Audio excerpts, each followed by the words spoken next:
এনামুল হাসান ফারুকি, আমাদের প্রিয় ভাই এনামুল হাসান ফারুকি, আল্লামা জুনায়েদ বাবুনগরীর রহিমাহুল্লাহর বিশ্বস্ত সহচর, আপনাদের নোয়াখালীর সন্তান। এই ভাইটা বড় অসুস্থ, লক্ষ লক্ষ টাকা প্রত্যেকটা থেরাপিতে লাগতেছে, কণ্ঠ চেঞ্জ হয়ে গিয়েছে, মাথার চুল পড়ে গিয়েছে।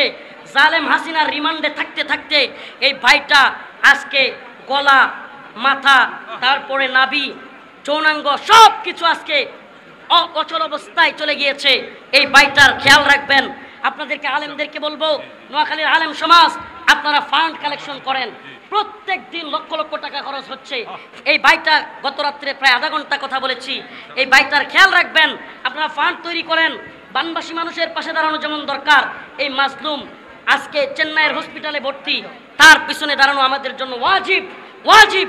অতএব এই মাজলুম মানুষটার সাথে আমরা পাশে থাকবো, তার সুস্থতার জন্য দোয়া করব, আর্থিকভাবে সহযোগিতা